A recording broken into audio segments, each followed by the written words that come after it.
is a Furnish Brothers production. Ladies and gentlemen, welcome to the Talkin' Buds podcast. It is the Talkin' Buds podcast. It's the Talkin' Buds podcast, folks. Talkin' Buds podcast. Season 2 Talkin' Buds podcast. Let's go. All he's got to do is get in the weight room, and oh, baby, he'll be a good pro in no time. Good pro. Stinks. Absolutely stinks. Stanley Cup? How about let's just win a round? What a dummy. You just know that Babs was looking to see if there was any gas left in the tank of that good pro. This is the Talking Buds podcast.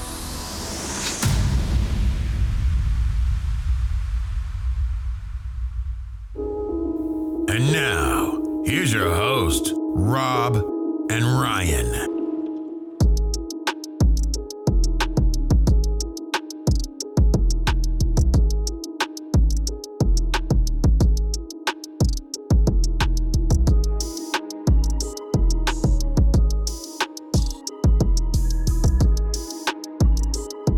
You know, Ryan, we said last week that we'd love nothing more than to come on here and be positive and just be like, this team is on fire. They're unstoppable. They're a machine. They're a force. But I gotta tell you, when you're doing a weekly show and the season is this long, it's much easier to do show prep and come up with things to talk about when the team has lost 4 of their last 5, 6 of their last 8. Yeah, and it's like the games now are just, I'm not dreading them because obviously I love this hockey team and I love hockey and I love watching it, but it's like it's so predictable now. Like I'm sitting at home yesterday and I'm like, okay, they're playing the Capitals tonight. Either they come out, they're big boys, they finally play the way we want them to play, or they come out and play the same way they've played all season. And they did exactly the second option. Even though they fought back a little bit, but a loss is a loss. And I feel like a lot of this fan base is at a loss for words right now. Okay, so since we last spoke, quick rundown. The Leafs defeated the San Jose Sharks last Friday by a score of 4-1. The San Jose Sharks are horrendous. They're an awful, awful hockey team. Followed that up with a 5-2 loss to the Montreal Canadiens on Hockey Night in Canada in what was probably the most frustrating game of the season. Horrible. Yeah, that and the Tampa game a couple weeks ago were probably the 2 most frustrating games of the season. Yeah. And then on Tuesday night, they lost 4-3 in overtime to the Washington Capitals. A game in which I thought they were okay in the first period. I thought they were awful in the second period. And then I thought that they picked it up and probably played one of their best periods of the season in the third. But as you just said, couldn't come up with the W, losing in overtime. Alex Ovechkin getting the game winner in overtime. And Ryan, let's start there. The talk of the day yesterday was the comments made by Ovi before the game saying, quote, "For them, they're still a young group of guys. I hope they're going to learn, but it's up to them how they want to do it. If they want to play for themselves or if they want to win a Stanley Cup, they have to play differently." Ryan, I can't tell you how much I love this.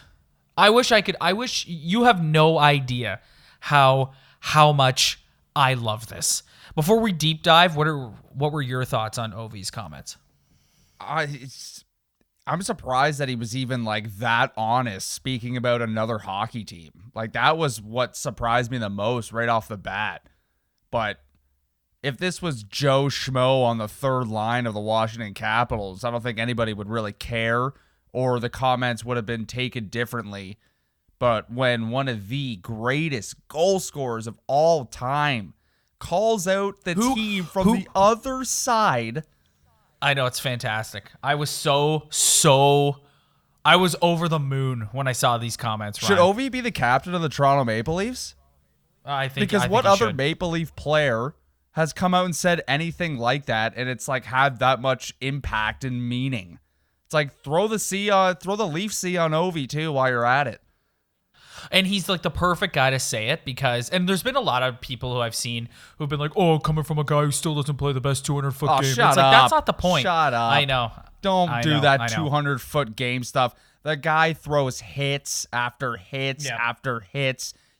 And he didn't. He won his cup. One-timer of the centuries. The most dangerous power play player in the history of the game. I don't know who liked Ovi's comments more, me or Mike Babcock. Probably Mike Babcock. Probably Mike Babcock. That would be an easy one for me, bud. Oh, he couldn't help himself. He was just like, well, he's done it. He's been there.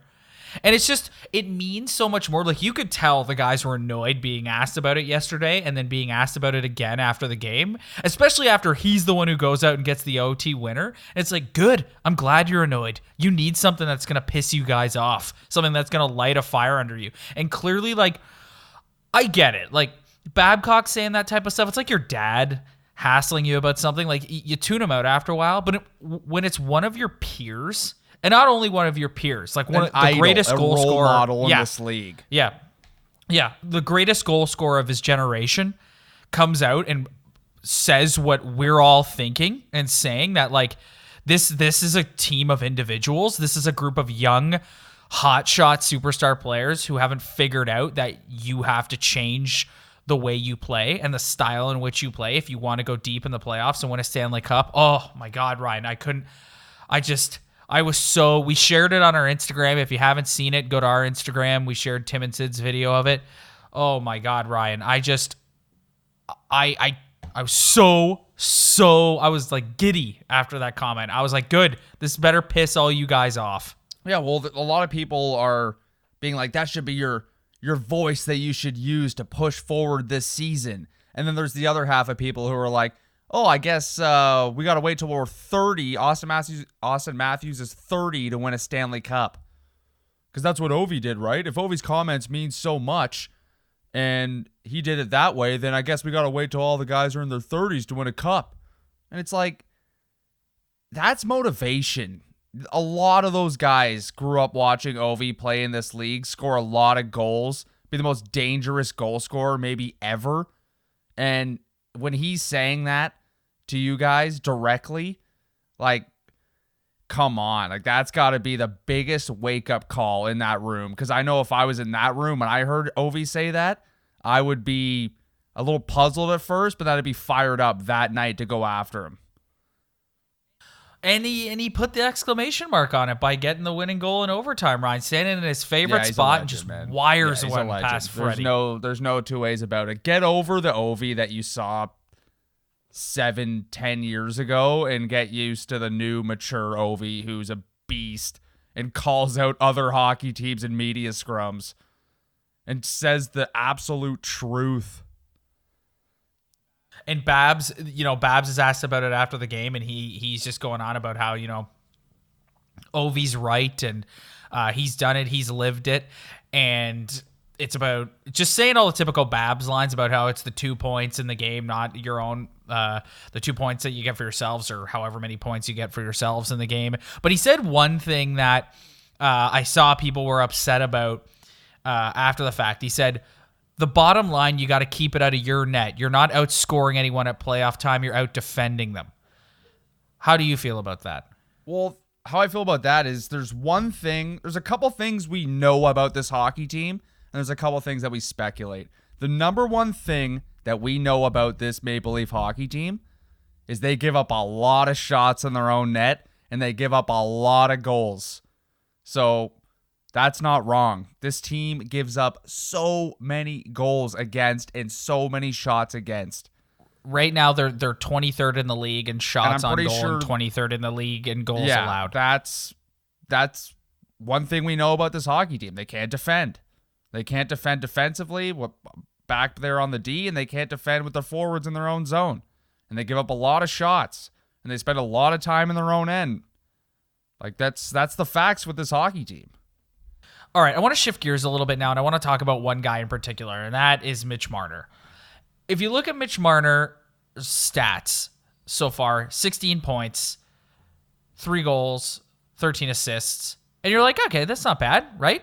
That's pretty good. Those numbers are pretty good thus far. But he doesn't look right, Ryan. And he takes the dumb penalty in overtime last night, which eventually cost him the game, just like right before they were finished killing off the first Nylander penalty. And it's just, are you buying into the narrative that he's squeezing the stick a little too hard because of the summer he had with the contract and the fans being really upset? Like, do you think he's in his own head for that reason? Well, the first question I have to ask to that is, are we looking at him differently because of the summer he had and because of his new contract? If he was still on that 975 entry level max for those 3 years and he was doing this, would the pressure still be just as bad? I have no idea. You look at his... I'm going to say no. You look at his stats. He's a point-a-game hockey player, a little above it. He's got 16 points in 14 games. His 5-on-5 production is not great. He's been okay on the power play, and he's really dangerous on the penalty kill. But I think it's the contract, and from just watching the games this year through 14, his bulldog mentality that I mentioned before the season, that I brought up, that you're never going to question Mitch's effort. I'm starting to question some of his defensive effort so far this year. And you don't want skilled guys like that to just focus on defense. Like, Mitch Marner is there at the end of the day to provide points for this hockey team. But if you're watching them game in, game out, you're starting to see that his kind of defensive side that you thought was kind of solid isn't that great. And if you're not producing 5-on-5, then that's not really going to help. And I know Johnny T's injured as well, and you're starting to kind of see that maybe if Johnny had time to get going before the injury, then they'd be at a different point with that line right now. Maybe they'd have more points, they'd be more productive.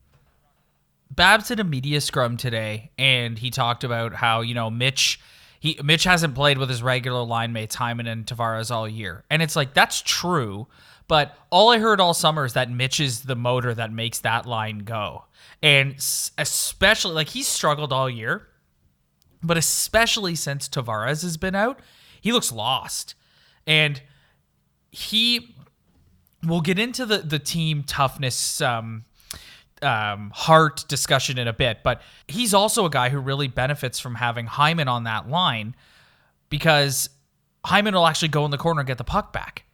And I'm 100% bought into the narrative that he is in his head about the contract, and people have him under a microscope, because I think there's still a huge contingent of the fan base, myself included, Ryan, that resents that he's making that money. Like, yeah, absolutely. That's not his fault. That's not his fault. We'll talk about whose fault it is a little later, but that's not his fault. And he needs to, I don't know if he's got to talk to some sort of like therapist or something, some sports trainer or whatever. Sports psychologist. That's what I was go. looking for. Thank you. I don't know if he's got to talk to someone to, like, because listen, at the end of the day, that's the contract you were offered. Any one of us would have signed it. And it's just go out there and be Mitch. Relax. Stop trying too hard. Stop squeezing the stick too hard. Stop trying to make too much happen. Stop freaking out and taking dumb penalties in overtime.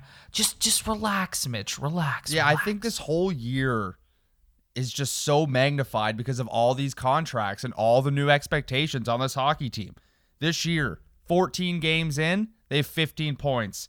Last year, 14 games in, they had 18 points. So it's really not that big of a difference. And the year before that, they had 16 points through 14 games. So but I think it's just the way the team I know. looks, It's Ryan. just it's the year after year watching this team, knowing their weaknesses, knowing how other teams have to play to beat this team, and as soon as you sniff that out, like the Capitals coming out being physical, you just know it's over. They're not going to win. And if they're going to win, then it's just one of those nights in the NHL where any team could beat any team. But at the end of the day, if they were going to play this Capitals team in a playoff series, they're not winning. So I think this whole year is just so magnified because the expectations went up a whole nother level. What's up, everybody? Thank you so much for downloading this week's episode of the show. If you like the show and want to support us, give us a follow on Instagram at Talkin' Buds Podcast. Don't forget to subscribe on iTunes or wherever else you get your podcasts. Spread the word. Tell your friends. We really appreciate all your support. Thank you. Now, let's get back to the Toronto Maple Leaf Podcast for all the buds. This is the Talking Buds Podcast.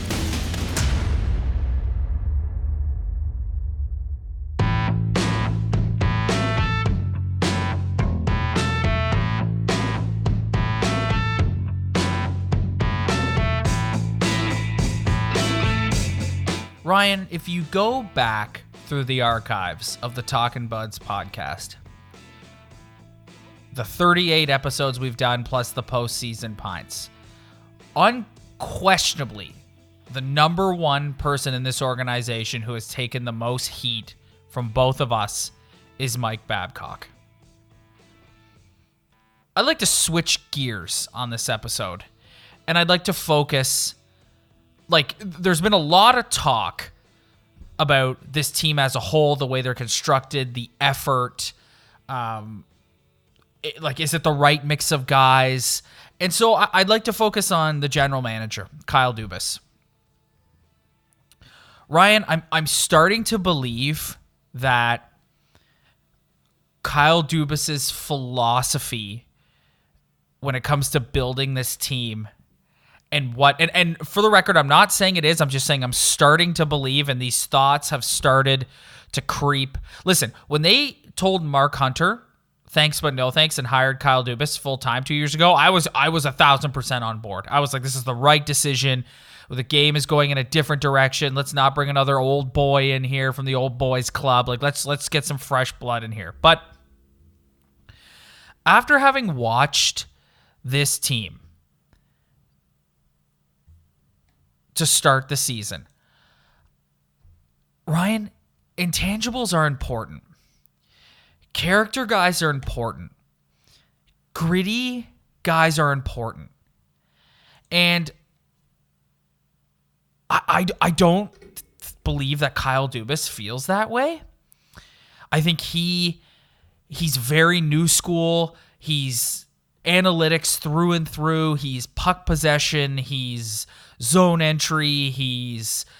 But the problem is you've built this team full of star players who theoretically should possess the puck, but you have to go get the puck. And I don't know. Do you know where I'm going with this? Can you sense where I'm going with this? The past couple episodes, we've been arguing, debating over who deserves the most blame from this hockey team's performance so far. Is it the coach? Is it the players? Is it the general manager? And I feel like without saying it, we've kind of leaned towards more the players and the coach so far. But after this little stretch, especially after Saturday, that was awful. That was terrible to watch. Embarrassing. I don't want to flip-flop every week we get on here, but now it's kind of like, okay, it looks like they're all sharing an equal piece of the pie here. Yeah, that's where I'm going. It's like this is a mess. And you know why it's a mess? Because there's blame to go around. It's not a mess in the sense that, you're right. They're 6-5-3. That's not awful. They're still very much alive. They're third place in their division. They're okay, but it's just when you watch them, Ryan, they're not fun to watch. No. They're frustrating. And this brings me back to what we talked about in the previous block. Look at the Boston Bruins. They're the best team in the National Hockey League. They have the most dangerous first line in the NHL. Look at what those guys are making. Not to beat a dead horse. And then look what the Maple Leafs top guys are making. And it's like this, you can't avoid it. You can just be like, oh, whatever, the players make what they make. They all got a good deal for themselves, whatever. We'll try to fit around them. But you can't get over it. You can't get over it. They're not good enough. And they have no room to add anybody or do anything. Yeah, and that's where and Ryan, Kyle they can't Dubas go created that to what you started with that point. So now it's like you're kind of looking at him being like, what are you doing? Yeah, I know. They can't. Like, how much would you love to have a guy like Tom Wilson in a Absolutely, Leaf uniform? 100%. Yeah. And even if they wanted to go and get a guy like him, No, they can't. And it's like, you and I have been in the minority in that we've defended Michael Hutchison on this show a lot, but like, they can't even go get a replacement backup goalie because they don't have enough money. No, and I was watching a game with a couple of my buddies on Saturday, and so far this season, I've been a little bit of a Hutchison apologist, but my buddy brought up a good point. He's like, this guy hasn't made a big save all year, which I can kind of see. But go back and look at how many shots this guy's seen so far this year. Like, whoa. You want a better guy to what you just said? Can't get him. Like, a lot of people are going to disagree with us, but like, I just don't think you need Matthews, Marner, Tavares, Nylander, Kapanen, Janssen. Like, all of those players. All out of the same mold. Of them. Yeah, all of them. Like, there's not a whole lot of experience. Like, sure, Tavares is older, but like, how far has Tavares got in the postseason? The second round? Once. Like, yeah, like, this is what I'm saying. Like, intangibles are important. Having a guy who will go out there and get in somebody's face, like, as much as I hate him, like, having a little pest like a Max Domi to go out there and get in somebody's face and do something is like, it's important. And the thing that's starting to worry me is Kyle Dubas doesn't believe that. Like, he does not believe in that type of player. He does not believe in that way to win games. And I don't think he thinks it's important. Like, well, I would love to get him in a like most candid conversation right now, because I'm so, one thing we know about the NHL, and Mike Babcock displays it every day, not every guy is stubborn, but a lot of these guys are so stubborn in their mentality. And I think Kyle Dubas still, if you were to sit him down and have a candid conversation, he would still 100% believe that having a skilled hockey team, a very, very skilled, focused hockey team, is the way you're going to get it done in this league. And so far, I just don't understand how you. So far, what we've seen, it's not going to happen. I just don't understand how you can watch your team get pushed around night after night after night and still think that. But this is what's concerning to me this season. This is the biggest concern for me. Teams they've beaten this season: Ottawa, Columbus, Detroit, Minnesota, San Jose, and the Bruins. And they beat the Bruins, but they got dummied that game, and they were lucky to win that. Teams they've lost to: Montreal twice, St. Louis, Tampa Bay, Washington twice, Columbus, and Boston. Look at those teams they've lost to. They have lost to all teams that are going to bring it somewhat physically, are pretty good hockey teams, all in a playoff picture. And in those games, it hasn't looked that great. And that's what concerns me. Look at the teams they've beaten. The dumpster of the NHL. The dumpster. Horrible hockey teams. Like, ugh. Like, yeah. It's just, I look at that and it's like, this is why there's two ways to look at this. There's the one side where it's, you look at the statistics, you look at the 5-on-5 power play, penalty kill, everything that's going on, and you kind of say, well, if they do this better, this better, this better, they should start winning hockey games. And then there's the other side of the fan base that are just hot take city and are already declaring that this group of hockey players will not work together and they will not win anything. And it's somewhere in the middle. Yeah, and it is. And we've kind of gone to a place where it's like hot take, like this is not going to work. We've already referenced it a couple times. You named Matthews, Marner, Janssen, all those guys out of the same mold. So we're kind of already in that camp. But I know if the Leafs start capitalizing on their power play, that's awful right now, and start getting a little more production out of the Marner line 5-on-5, then that should produce more wins out of this hockey team. It just seems so bad right now for some reason. But Ryan, I'm at the point where like, and you, out of the two of us, you've been the harder one on this team than me. But like, I'm at the point that like, is this team, are they better than 6-5-3? Yes. Do I think they're winning a Stanley Cup with this roster as it's currently constructive? No. I don't. I don't think they're good enough. Yeah, and I don't want to be too hot. Like the reason why I like doing the pod this week is usually we hop on right after a game. And when they come off a horrible loss, most of the game, what game have we come on where they've won? Like, I feel like most of the game, I can't even remember. But, oh, geez. Let's look. Yeah. Let's take a look back here. What game did we come on? Not after. Nope. That's a loss. We came on after Boston. The game they lost to Boston. We came on the first time they lost to Tampa. We came on after they lost to St. Louis. The first game of the season when they beat Ottawa. That's the only time we've come on here after a W so far this season. One of the worst teams in the league, so we took that for what it was. But we're so negative this year because we're hopping on every time they lose a game, and it's just you're so frustrated and you're down and you're negative after those losses. But I'm excited to do it this week because it's a day after they lose to the Capitals, and I've had time to think about it. And I don't want to be too hot takey. I don't think I would have been that negative if we were on last night after the Caps game, Ryan, because I thought they had some good pushback in the third period, and I thought they played well. I thought the third period of the game last night was their best period of the season, and that if they want, like the team that I just said is better than 6-5-3, that's the team that played in the third period last night. Yeah, but what concerns me about the game last night, it's like they might have had good pushback, but at the end of the day, if they were ready to go, and if they were a legit team in this league that's going to compete for a cup, they would have won that game. They would have won that game. They would have won all the games they've been close to. Well, not all the games, but there's a couple games this season where they could have pulled it out, but they haven't, and they've lost to good teams that are better than them. And it's discouraging. And it's hard to not be hot takey and say, well, this season's over because we just don't have the group of guys.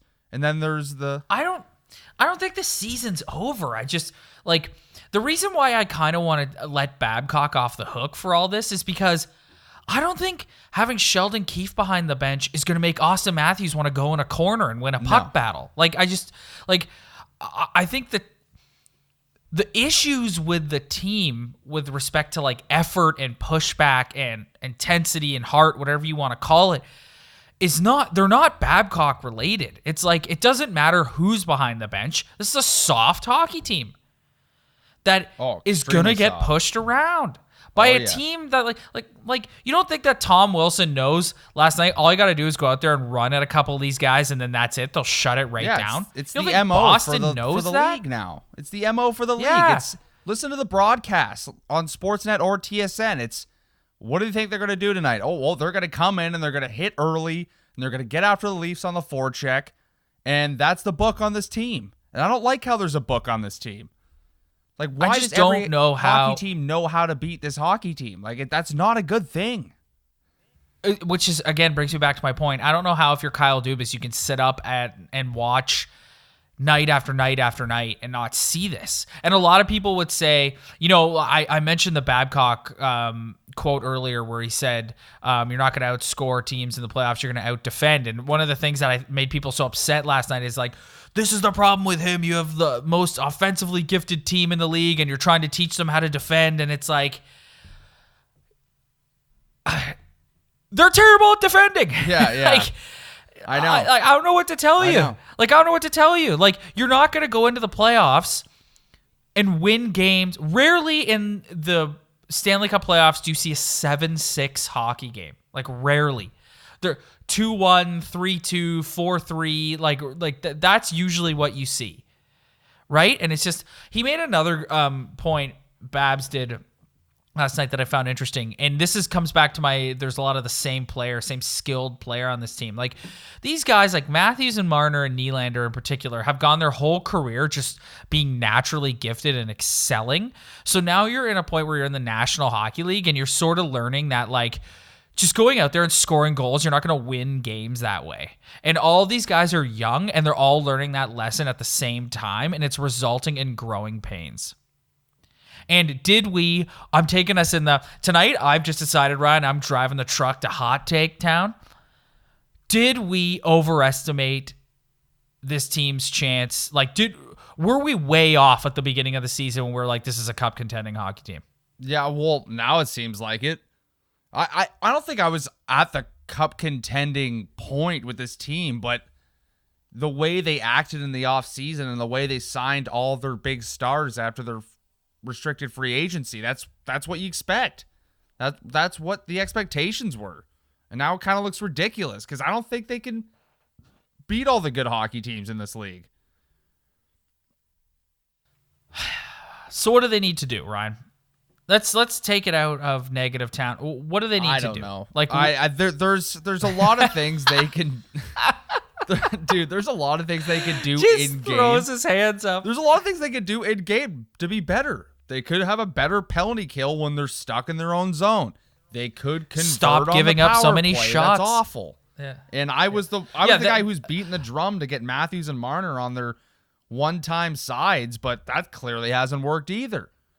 That's the thing about last night. It's like, yeah, you know what? They battled back in overtime, but it's like, what, they have 7-8 power plays and they got one goal? Like, that's brutal. Yeah, it's awful. Although, you know what? I'm looking at it here and their power play is ranked 16th in the league. That's higher than I thought it would be. Yeah, and even last year too, like we always harped on how bad the power play was, but if you compare it to the rest of the league, they didn't do too bad, but again, it goes back to the amount of talent that's on the power play.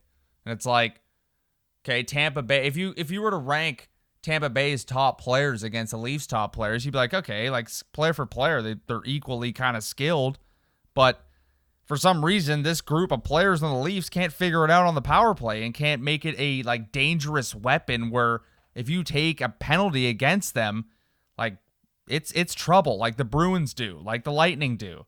And that's the difference between a team that finishes first in their division and a team that finishes third or in a wild card spot, is having a dangerous power play like that with all the talent you have. So that's another thing that happened. Look how many power plays they had last night. Or against the Capitals. They had 100 power plays. And just nothing happened. That's what I was just saying. That's what I was just saying, man. They like it's that is what takes it out of you. I was like, they had a good third, and they did, but it's like they should have been up. They should have scored 5-6 goals last night. Yeah, it's awful. What do you think of Tyson Barrie? It's been terrible. Why? I don't know. And this is a guy who, like, he's going into contract years. You're looking for $7 million. Yeah, he's not going to get it after this. Like Ray Ferraro was talking about him a lot in the broadcast last night and how the Leafs system has kind of neutered him and he's not able to like freewheel like he was in Colorado. And like, I guess, but he, as long as Riley's here, he's not going to get on the first power play. I don't know. He's got to kind of figure it out. Like this is a thing that like he and Babs are going to have to work together to figure this out because he has been pretty terrible. Yeah. And for a guy who's supposed to be an offensive defenseman, and we always got on Gardner, but Gardner was kind of a 50-point guy. Like that's pretty good for a defenseman in this league. This guy didn't see a point for like 12 games. -5. It's been disappointing. And like going into a contract year, good luck, buddy. Yeah, he struggled. He struggled to start the season, that's for sure. Definitely expected more out of him. Speaking of the defense, my heart stopped a little last night when Jake Muzzin went off the ice. Babs was saying today that it's not that serious, but he could miss a game or two, which I guess all things considered is pretty good. Another thing he said on the injury front that I found really interesting is that he expects Tavares back before Hyman. But when you really think about it, Hyman blew his ACL. That's a brutal injury, man. Yeah, it's a terrible injury, and it's like, are you going to rush him back now? Like, yeah, like it's kind of like you really need this guy. Like that's... Yeah, right? Like this stretch has really like highlighted his value. Like he's one of the only guys who brings that element that we're talking about that this team sorely misses. But yeah, I just just to bring it back full circle because we kind of got off the rails there. I've been thinking a lot lately during this stretch about Kyle Dubas and like obviously this is his philosophy, so he's gonna double down on it. And yes, Mike Babcock is not his coach, and maybe Babcock isn't coaching the team in the way that he envisioned it or whatever. But the cap problems and this team's lack of toughness, grit, sandpaper, truculence, as Berkey would say, that's directly on Kyle Dubas. Yeah, 100%. And he's 100% at fault for that. All the egregious money that got handed out is on him too. Like, don't forget about that. Like, we always get on the coach, and like, I'm not gonna let the coach off here because a lot of the stuff he does it drives me nuts, and you've heard me say that a million times. Well, yeah, my point was let's take a break from ragging on him because he takes more than his fair share of heat from us. Blame goes all around. Goes all around right now. Not excluding Brendan Shanahan. I know, and it's like, hopefully, like, it isn't the end of the world, but I keep preaching. It's not the record, it's not the points, it's not the playoff standings. Even though if they miss the playoffs, that'd be unacceptable. But it's the way they lose hockey games and the way they play on a nightly basis and the way other teams control them very easily that makes me come on here and not feel good and not say nice things about this team, because I just don't see it the way they get dominated sometimes. And not for a whole game, but for a stretch of a period, like that second period yesterday. Dummied. That was oh yeah. No, nothing was worse. It's been years since I was as angry as I was on Saturday night. Oh yeah, they were awful against the Habs. Yeah, like I haven't been that angry watching the Leafs in a long, long time. Probably the last time I was that angry watching the Leafs was the Peter Horachek season. Yeah, but that was a joke. Yeah, I know, but Saturday night was a joke. Saturday night was a joke. It was awful. It's embarrassing. It is embarrassing, and it's look at the Montreal Canadiens on paper. Okay, the skilled NHL league where if you have skilled players, you're gonna win. Look at the Canadiens roster. It's like, yeah, there's some pretty good hockey players on there, but it's not the Maple Leafs roster when it comes to talent. And it's just, you watching on Saturday night, it's like you would have no idea. Every Canadian player looks like a legend out there. It's like, what are we doing? I know what you and I are doing, Ryan. Bum and beauty. Hit the music. It's time to find out who's a bum and who's a beauty. Take it away, buds.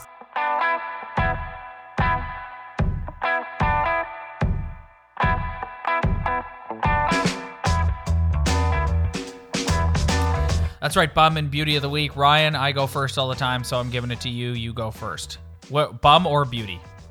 Bum or beauty. My bum of the week is William Nylander.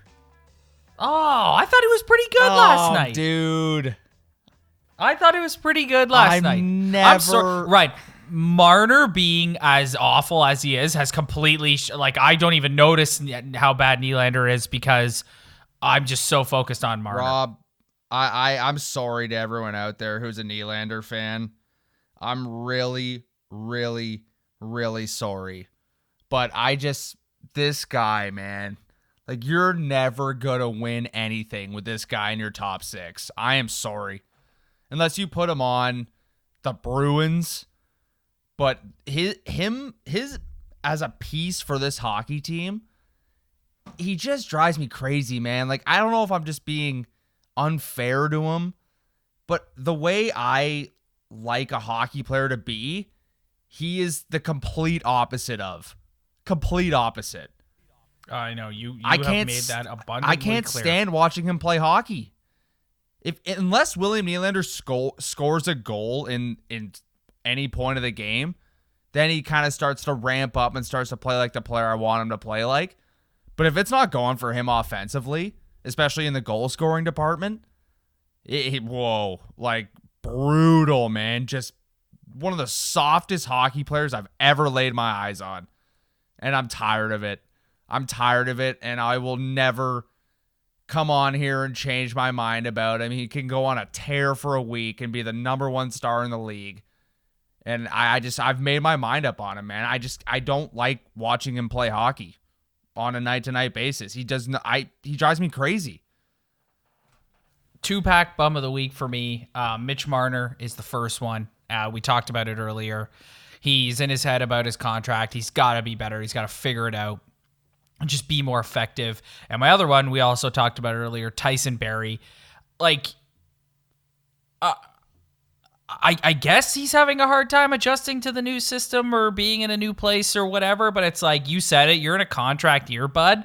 Like, you're in the top 4. We're like, now, he hit Matthews with that beauty pass last night, and that was pretty. So tip of the hat to him, but just overall, he's got to be better. We traded Nazem Kadri, who's lighting it up with the Avalanche right now, to get him back. So Tyson Barrie, figure it out, bud. You're in the doghouse this week. Ryan, who's your beauty of the week? Beauty of the week is Ilya Mikheyev. Oh, again, that's the second time for you this year. year. I can't, I'm going to defer to the guys who I enjoy watching play. And the fact that this is guy's first year in the NHL and he's arguably the Leafs' best player every night is amazing to me. Like, we talk about all the guys they've brought in before, the Borgmans, the Zaitsevs, all those guys. This guy impresses the hell out of me. And he's already probably their best penalty killer up there with Mitch Marner. And he's got 10 points in 14 games just starting in this league. He's bumped up to the top 6 when he has to be. I love this guy. I love watching him play. Like, he's my beauty of the week. He's my beauty of, in terms of guys who give it their all every night and actually, it seems like he has a breakaway every game. Like, I really enjoy watching the kid play hockey. I'm going to follow suit and pick a guy who I've already picked, and that's Justin Holl. He's my beauty of the week. Last night, Muzzin leaves with an injury, and Holl has to step up and play some more minutes, and I thought he looked really good. I just like him. He's a solid presence back there. He never makes me nervous when he's out there. I think he stepped in really nicely. Now that Dermott's back, there's no need for us to see Marty Marincin ever again. I like him a lot. And you know what? He persevered. I said it last week. I think it was last week or the week before it was my beauty of the week. But he persevered through sitting 70 games in the press box last year. And I just like him, man. I really, really like him. And he got put in the pressure cooker last night, and he stepped up, and I thought he played really well. So Justin Holl, beauty of the week again for me. Now, Saturday night, the Leafs. So they've had a tough schedule, and it's going to ease up here a little bit. They've got the Flyers, who aren't very good, on Saturday night in Philly. Then Tuesday, they've got the god-awful Los Angeles Kings at Scotiabank Arena. And then after that, they've got the Vegas Golden Knights next Thursday. So the Golden Knights are pretty good, and then Philly again after that the following Saturday. So the schedule's easing up a bit here. They should be able to rack up some wins here, Ryan.